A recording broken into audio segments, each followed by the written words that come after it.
श्रावण महिन्यामध्ये महादेवांना नैवेद्य अर्पण करण्यासाठी केले जाणारे हे गव्हाच्या पिठाचे लाडू तुम्ही कधी ट्राय केले आहे का? नसेल केले तर चला तर मग अगदी झटपट बनवून तयार होतात. त्यासाठी गव्हाचं पीठ, बारीक रवा, बेसन, ड्रायफ्रूट, गूळ, वेलची, साजूक तूप आणि खसखस आपल्याला लागणार आहे. 2 वाट्या गव्हाचे पीठ आपण येथे घेतलेलं आहे. अर्धी वाटी बारीक रवा, पाव वाटी बेसन आपण यामध्ये टाकून थोडीशी चिमटीभर मीठ आपण येथे मिक्स करून घ्यायचं आहे. आता हे सर्व व्यवस्थित मिक्स केलं की यामध्ये 4 चमचे कडकडीत गरम केलेलं साजूक तूप टाकून ह्याला व्यवस्थित असं मिक्स करून घ्यायचं आहे. आता सर्व पिठाला तूप लागेल या पद्धतीने मिक्स केलं की थोडं थोडं करून पाणी टाकून याचा छान असा घट्ट डो आपल्याला बनवून घ्यायचा आहे.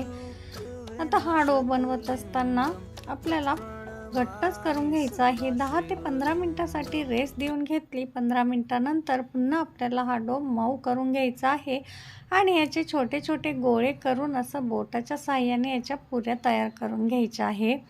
आता हे सर्व पुऱ्या तयार झाल्या की एका साईडला साजूक तूप गरम करून घ्यायचं आहे. तूप गरम झालं की लगेचच या सर्व पुऱ्या थोड्या थोड्या करून गोल्डन होईपर्यंत आपल्याला तळून घ्यायच्या आहे.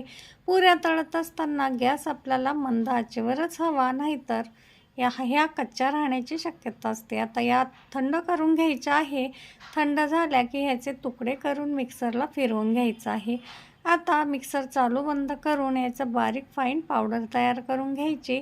आता अर्धा कप साजूक तुपामध्ये आपल्याला हा 1 कप गूळ जो आहे तो मेल्ट करून घ्यायचा आहे आणि गूळ मेल्ट झाला की त्यामध्येच आपल्याला जी खसखस घेतली होती ती सुद्धा यामध्येच टाकून आपल्याला फ्राय करून घ्यायची आहे. आता गूळ मेल्ट झाला की लगेचच हे मिश्रण आपल्या पिठावर ओतून घ्यायचं आहे जे आपण तयार करून ठेवलेलं आहे. यामध्ये वेलची पूड, बारीक केलेले ड्रायफ्रूट मिक्स करून घ्यायचे आणि लगेचच पटापट ह्याचे लाडू वळून घ्यायचे आहे. एक एक करून सर्व लाडू याच पद्धतीने आपल्याला तयार करून घ्यायचे आहे.